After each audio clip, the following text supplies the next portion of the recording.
bed, I felt it. Assalamualaikum warahmatullahi wabarakatuh. Perkenalkan, nama saya Ivana Intan Fauzia, NIM 2013300000688 dari Prodi PGSD kelas A3 semester 1. Di sini saya akan menjelaskan tentang materi kesehatan yang diberikan untuk siswa SD sekolah dasar. Assalamualaikum warahmatullahi wabarakatuh. Waalaikumsalam warahmatullahi wabarakatuh. Selamat pagi anak-anak. Pagi. Bagaimana kabar kalian semuanya? Baik. Pada pertemuan kali ini Ibu akan membahas tentang budaya hidup sehat. Apakah di sini ada yang tahu sehat itu apa? Tidak sakit. Terus ada lagi? Apa ya? Nggak tahu, Bu. Kesehatan seseorang dipengaruhi oleh beberapa faktor. Faktor yang dapat mempengaruhi kesehatan seseorang antaranya yaitu cukup untuk menjalankan cara-cara hidup sehat, kebersihan pribadi, dan kesehatan lingkungan, hidup yang teratur, perumahan yang sehat dan nyaman. Makanan yang bergizi, cukup kualitas dan kuantitas, vaksinasi, dan pemberantasan penyakit. Salah satunya, poin yang pertama, Ibu akan membahas tentang mengenai kebutuhan tidur dan istirahat. Iya, Bu. Untuk tetap menjaga dan memelihara kesehatan, kita harus memerlukan istirahat yang cukup. Tahukah kalian, apakah di sini yang tahu bagaimana cara istirahat yang baik? Tidak melek. Terus ada yang lain? Malam-malam. Istirahat yang baik. Bagaimana cara Tidak istirahat tidur. yang baik? Tidak tidur malam-malam. Tidur secukupnya. Setelah kita Bu, ya. tidur secukupnya. Oh iya, makasih udah menjawab. Oke, kita akan membahas ya. Setelah kita beraktivitas seharian, tubuh akan menjadi lelah dan perlu sehingga tubuh memerlukan istirahat yang cukup. Ibarat mesin kendaraan.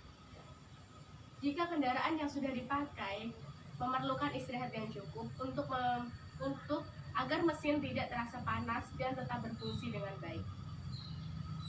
Kita ibaratkan pada manusia lagi. Otot-otot tubuh dan otot-otot manusia memerlukan istirahat yang cukup agar tetap berfungsi tentang normal. Ya. Waktu yang tepat untuk beristirahat yaitu saat kita tidur.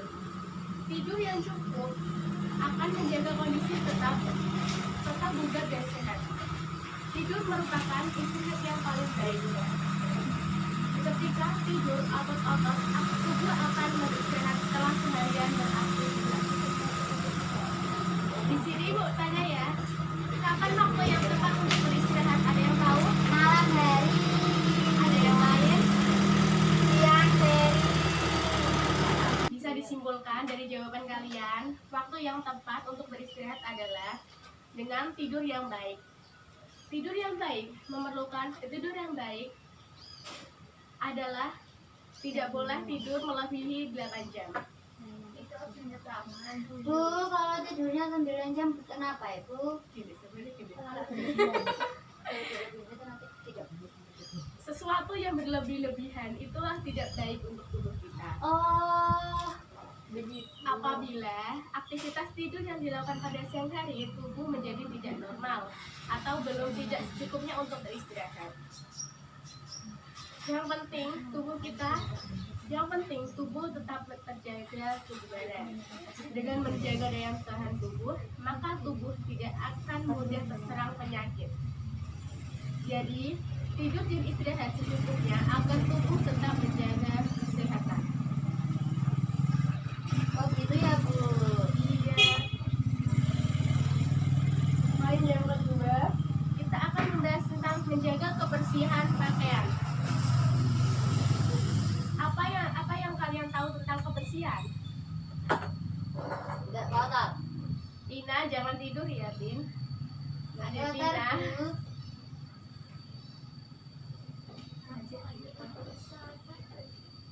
kebersihan adalah sebagian dari iman. Oleh karena itu, menjaga kebersihan tidak hanya untuk kesehatan saja, tetapi mencerminkan kehidupan kita dan keimanan kita. Salah satu contoh menjaga kebersihan adalah pada pakaian kalian.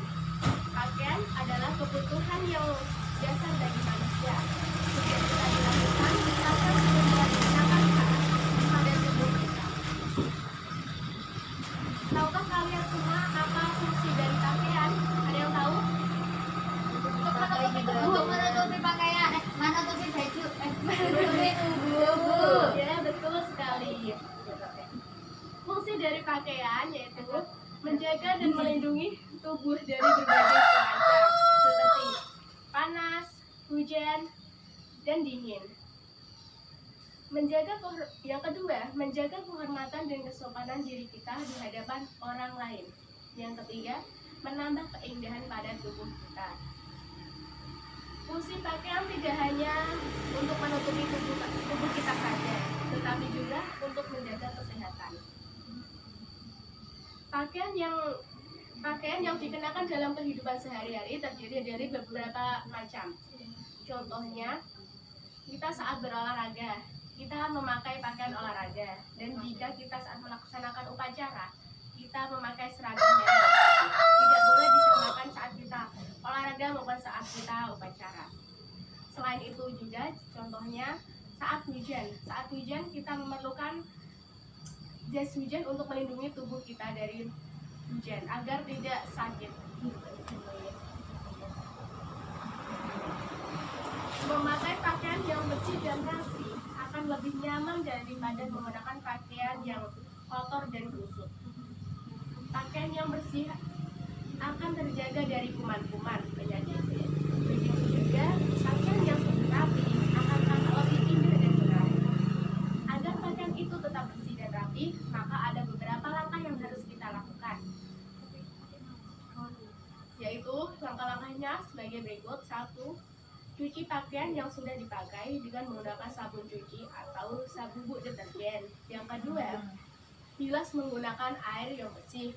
Yang ketiga, jemur pakaian di bawah terik matahari agar pakaian tersebut cepat kering dan tidak berbau. Yang keempat, jika sudah kering, pakaian hendaklah disetrika agar tidak busuk. Jika langkah selanjutnya, jika sudah tersetrika, maka rapikan dan simpan pakaian pada lemari pakaian. Berikut saya akan menjelaskan. Di sini saya akan menjelaskan tentang faktor-faktor yang dapat menjadikan menyebabkan seseorang sakit. Yang pertama yaitu faktor pendidikan kesehatan yang masih kurang atau belum dapat memaksimalkan fasilitas kesehatan yang ada. Misalnya, ketika kita sakit, kita harus berobat ke rumah sakit. Yang kedua, faktor kebiasaan penduduk dalam hal kebiasaan yang tidak benar, tetapi sering dilakukan oleh masyarakat sekitar. Misalnya, membuang sampah pada tempat-tempat yang tidak tepat dan membuang sampah pada sembarangan. Yang ketiga, faktor ekonomi, kondisi perekonomian keluarga atau masyarakat sangat berpengaruh terhadap kesehatan. Yang keempat, kondisi ekonomi untuk mengkonsumsi makanan-makanan yang sehat. Contohnya, makan buah, makan sayuran, makan ikan. Tubuh kita memerlukan tempat sehat 5 sempurna agar badan kita tetap menjadi sehat. Upaya-upaya yang dilakukan untuk menjaga kesehatan pribadi, yaitu yang pertama yang dilakukan adalah menjaga kebersihan pribadi dengan cara dari badan kita terlebih dahulu, yaitu dimulai dari mandi 2 kali, menggosok gigi ketika hendak tidur, pada pagi dan pagi setelah bangun tidur dan sebelum tidur. Selanjutnya, membersihkan rambut agar rambut tidak gundul dan membersihkan kamar tidur. Memilih makanan yang sehat dan bergizi, yaitu makanan yang seimbang, artinya mengandung semua zat-zat gizi yang diperlukan untuk tubuh dalam jumlah yang sesuai. Jika tubuh kita kelebihan makanan, maka tidak baik. Sesuatu yang berlebih-lebihan itu tidak baik. Jika badan kita kekurangan zat gizi dapat menyebabkan kondisi tubuh tidak sempurna dan mudah terserang penyakit, serta mempengaruhi keadaan kesehatan mentalnya. Sementara itu, kelebihan zat gizi menyebabkan penimbunan dan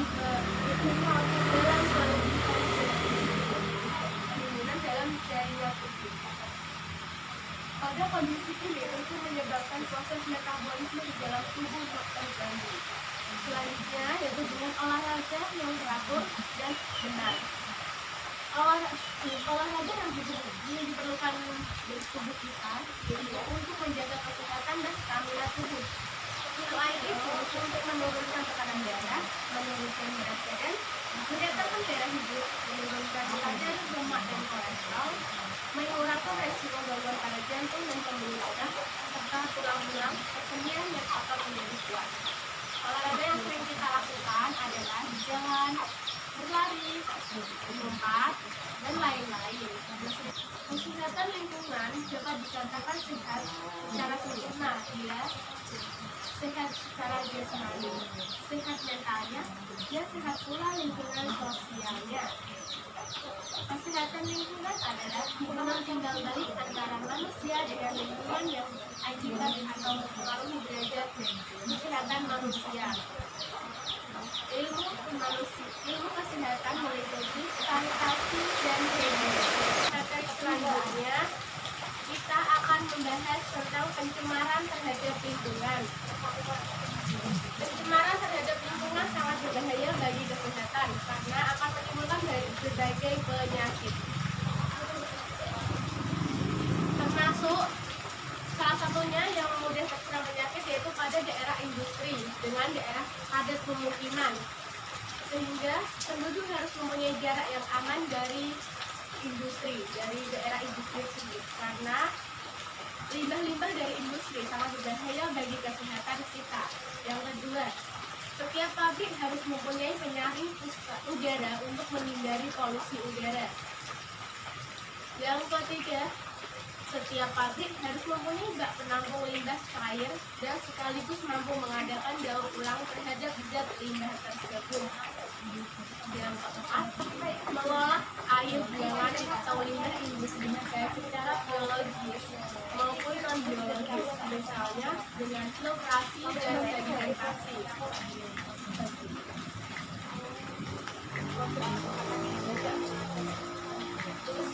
Sekarang cara yang lain menjaga kesehatan yaitu mengubah dan mempengaruhi lingkungan hidup sehingga faktor-faktor yang tidak dapat diawasi dan tidak membahayakan dapat berupa transmigrasi, pengembangan wisata, penghijauan lahan gundul, dan pengaturan usaha pertanian. Selanjutnya, memanfaatkan dan memproses limbah dengan cara mengadakan daur ulang terhadap sampah-sampah organik untuk dijadikan bahan yang sangat bermanfaat. Seperti halnya sampah pada botol-botol bekas bisa digunakan untuk daur ulang seperti bunga atau tempat-tempat hiasan lainnya. Sekian dari materi yang Ibu bisa sampaikan. Bila ada salah kata, mohon maaf. Wabillahi taufiq wal hidayah. Wassalamualaikum warahmatullahi wabarakatuh. Waalaikumsalam warahmatullahi wabarakatuh. Tunggu sebentar, Ibu akan angkat saya. Di sini siapa yang nggak hadir? Hadir semua. Oh iya. Terima kasih.